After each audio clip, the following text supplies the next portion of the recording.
Bonjour! Aujourd'hui, je t'invite à peindre l'aube.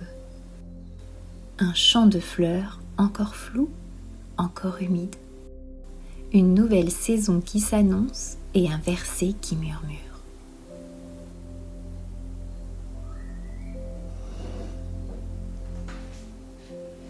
Dans Cantique des Cantiques, au chapitre 2, versets 11 et 12. Car voici, l'hiver est passé. La pluie a cessé. Elle s'en est allée. Les fleurs paraissent sur la terre. Le temps des chansons est venu. Et la voix de la tourterelle se fait entendre dans nos campagnes.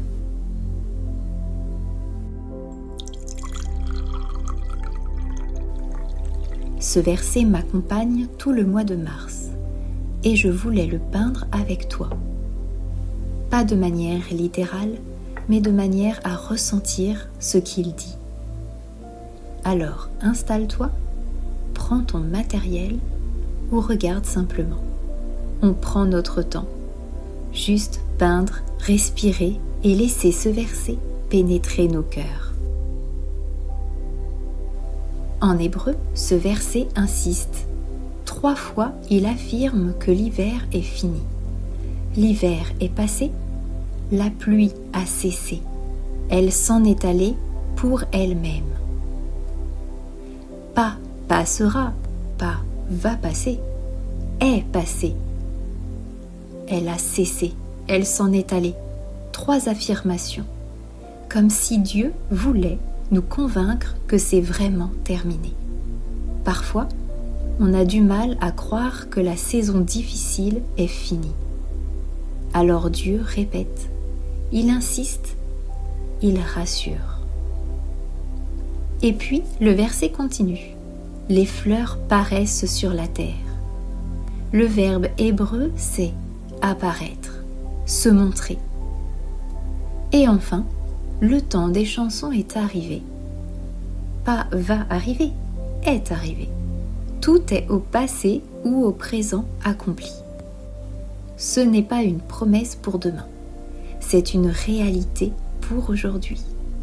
L'hiver est fini, la pluie est partie, le printemps est là, même si tu ne le vois pas encore complètement. Alors, aujourd'hui, on va peindre ce moment. L'aube qui se lève après la pluie, le ciel encore humide, mais qui commence à rosir. Et cette tourterelle qui passe, cette voix qui se fait entendre pour confirmer, oui, c'est bien le printemps. On commence par le ciel, l'aube qui se lève. Je mouille toute ma feuille généreusement. L'eau, c'est ce qui va permettre aux couleurs de se mélanger.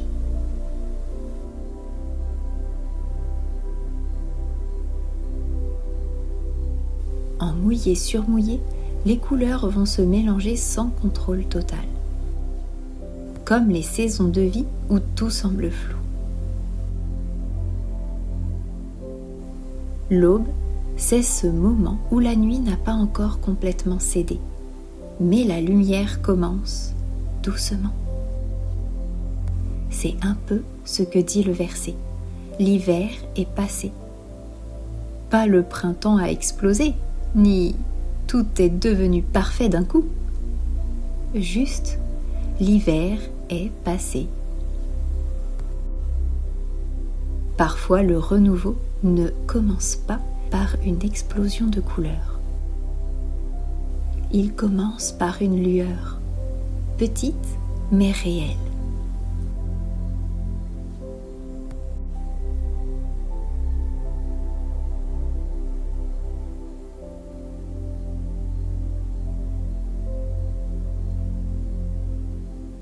J'ajoute du pêche pour réchauffer et des touches de jaune. L'aube, c'est doux, pas violent.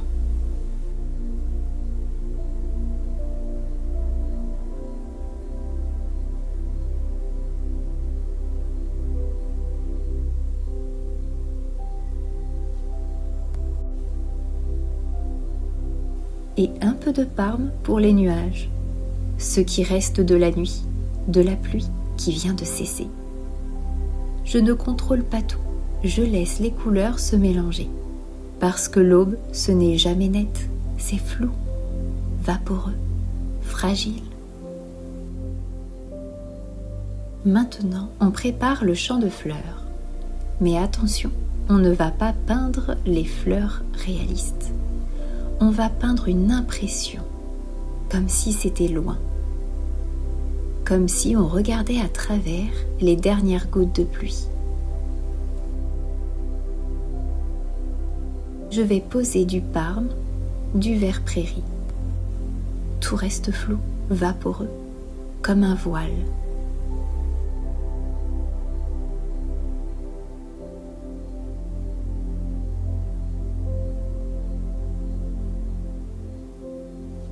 Le verset dit « Les fleurs paraissent sur la terre ». En hébreu, elles se montrent, elles apparaissent. C'est passif, les fleurs ne font rien, elles ne forcent pas, elles paraissent. Simplement parce que c'est leur saison. Tu n'as pas à forcer ton printemps, il paraît quand c'est le moment.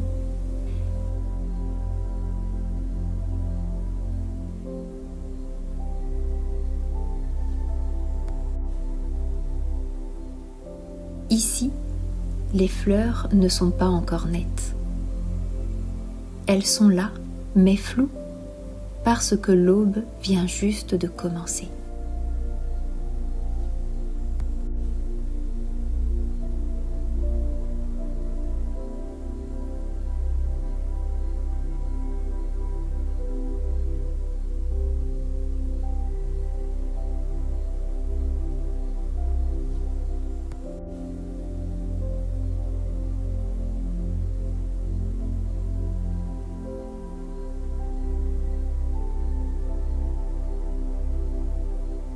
Maintenant, quelque chose d'important, le lever de soleil.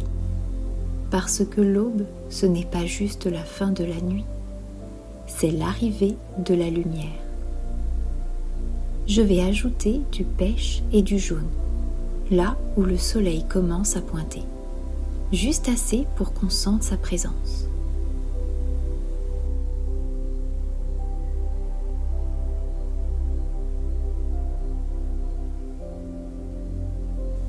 Dans Malachie 4, verset 2, il est écrit « Mais pour vous qui craignez mon nom, se lèvera le soleil de la justice, et la guérison sera sous ses ailes. » Le lever du soleil dans la Bible, c'est souvent une image de Dieu qui intervient, qui met fin à la nuit, qui apporte la guérison, qui restaure.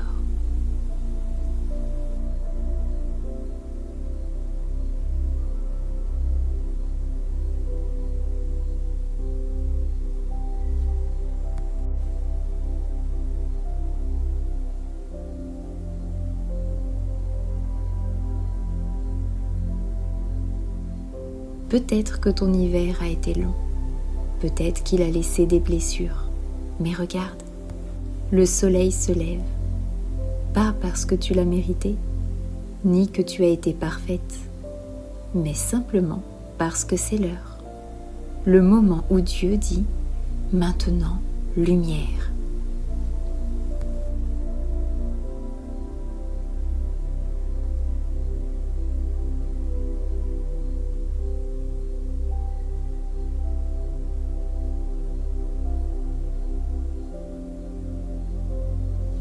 Le printemps n'explose pas toujours d'un coup. Il s'installe lentement. Une lueur d'abord, puis des couleurs qui se mélangent, une voix qui chante, une fleur qui apparaît. Car voici l'hiver est passé, la pluie a cessé, elle s'en est allée. Les fleurs paraissent sur la terre, le temps des chansons est venu. Et la voix de la tourterelle se fait entendre dans nos campagnes.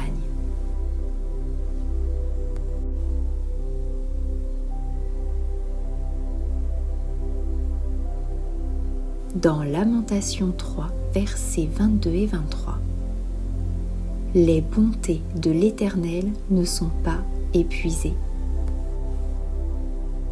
Ses compassions ne sont pas à leur terme. Elles se renouvellent chaque matin. Chaque matin, pas une fois pour toutes ou juste au printemps, mais chaque matin, Dieu renouvelle ses compassions. Cette aube que je peins, c'est l'image de cette grâce qui revient, fidèle, nouvelle, chaque jour.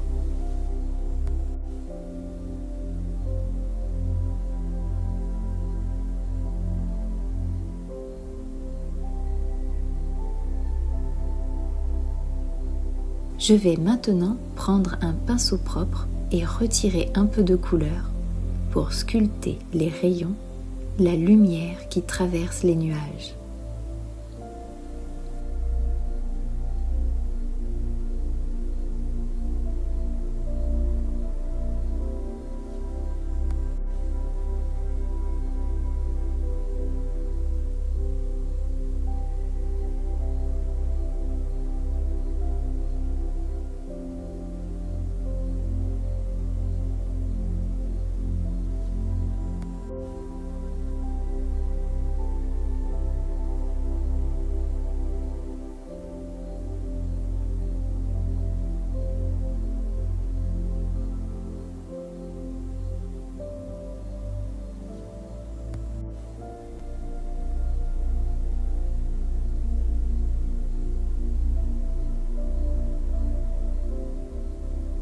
Avant de peindre les gouttes, je vais ajouter quelque chose dans le ciel.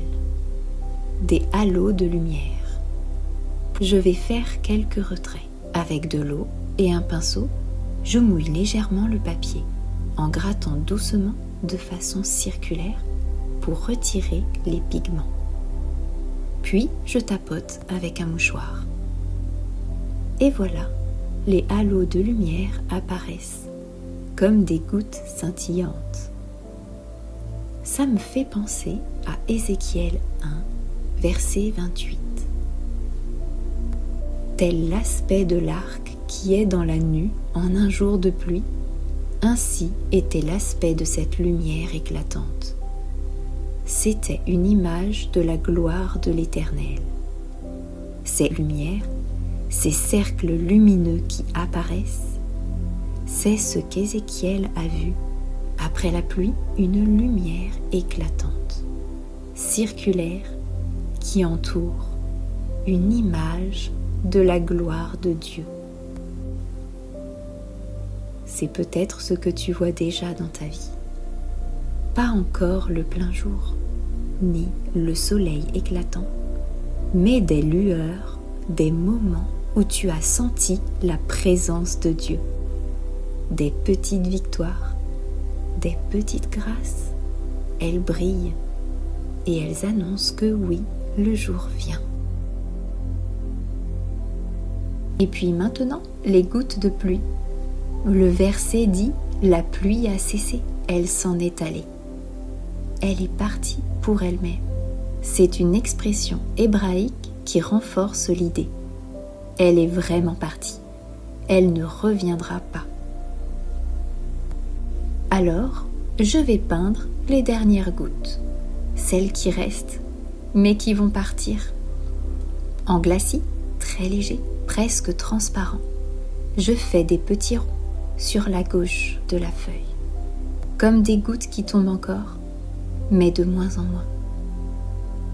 Ces gouttes, c'est ce qui reste de l'hiver, de la saison difficile, de ce qui était lourd, des souvenirs, des cicatrices, des apprentissages. Elles sont encore là, mais elles sont transparentes.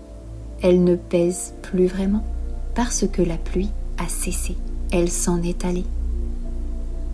Toi aussi tu portes peut-être encore quelques traces de ton hiver. C'est normal.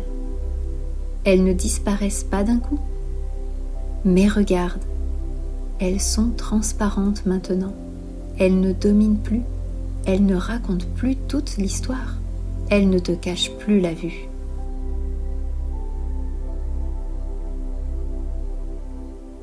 Les gouttes sont là, transparentes, légères.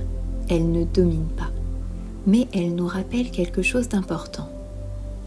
Dans Ésaïe 55, versets 10 et 11, Dieu dit « Comme la pluie et la neige descendent des cieux et n'y retournent pas sans avoir arrosé, fécondé la terre et fait germer les plantes, ainsi en est-il de ma parole qui sort de ma bouche.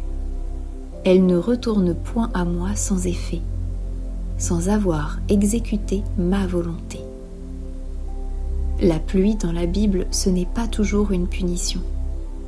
C'est souvent une grâce. Elle arrose, elle féconde, elle prépare la terre à porter du fruit. Ton hiver n'est peut-être pas vide de sens. Même pendant la pluie, Dieu travaillait. Même dans ce qui semblait stérile, il préparait une germination.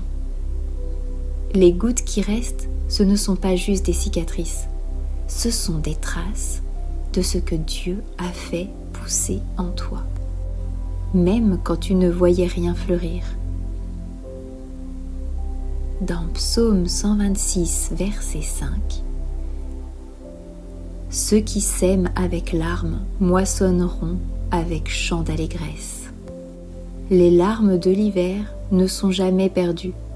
Elles arrosent une moisson que tu ne vois pas encore, mais elle vient. Alors oui, les gouttes sont encore là, mais regarde bien, elles ne cachent pas le soleil, elles ne recouvrent pas le champ, elles sont là, transparentes, comme un témoignage. Dieu a transformé la pluie en semence.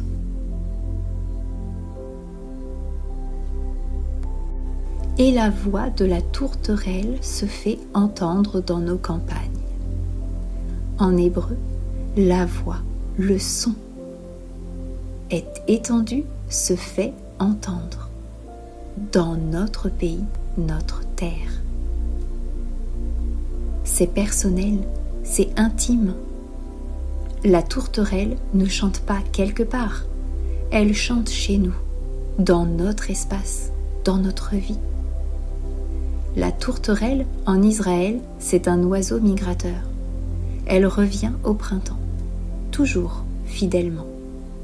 Quand tu entends son chant, tu sais, c'est officiel, le printemps est là. Alors, je vais la peindre, en plein vol, pas posée, pas immobile, mais en mouvement. Parce que cette voix, elle ne reste pas silencieuse, elle se fait entendre. Je ne cherche pas le réalisme, juste une forme, des ailes, un corps, dans le ciel, parce que ce qui compte, ce n'est pas la perfection de l'oiseau, c'est ce qu'il représente. La présence qui revient, la voix qui chante. Le signe que oui, c'est bien le printemps. Voilà, elle est là. Et tout change, parce qu'elle confirme ce que le ciel et les fleurs murmuraient déjà. Le printemps est arrivé. Dans Matthieu 6, Jésus dit « Regardez les oiseaux du ciel, votre Père céleste les nourrit. » Cette tourterelle, c'est un signe que Dieu prend soin, qu'il n'oublie pas, qu'il fait venir le printemps au bon moment.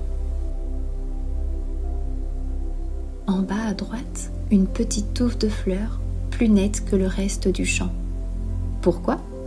Parce que c'est ce qui est proche, ce qui est visible, ce qui est déjà là.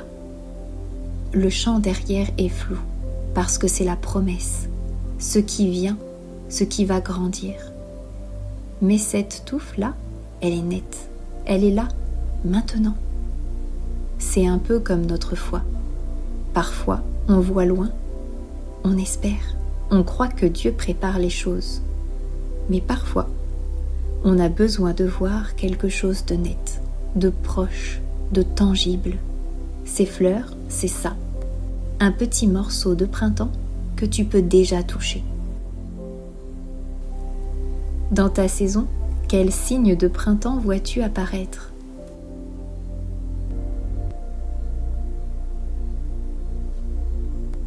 Si tu es dans ton hiver intérieur en ce moment, ce verset est pour toi. Il ne dit pas « attends encore ». Il ne dit pas « peut-être un jour ». Il dit « c'est passé, l'hiver est fini, la pluie est partie, le printemps est là ». Même si tu ne vois pas encore tout le champ fleuri, il y a quelques fleurs, là, proches, réelles. Même si tu n'entends pas encore tout distinctement, il y a une voix, celle de la tourterelle, elle chante. C'est suffisant pour savoir que le printemps est là. Merci d'avoir peint avec moi aujourd'hui. Si ce verset te parle, si tu te reconnais dans cette saison de renouveau, ou si tu es encore entre pluie et lumière, écris-moi en commentaire qu'est-ce qui commence à fleurir en toi. J'aimerais beaucoup te lire. Et si cette méditation t'a fait du bien, n'hésite pas à t'abonner.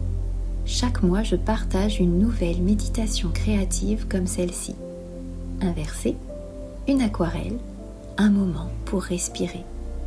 Je serai heureuse de te retrouver. Que Dieu te garde. À bientôt.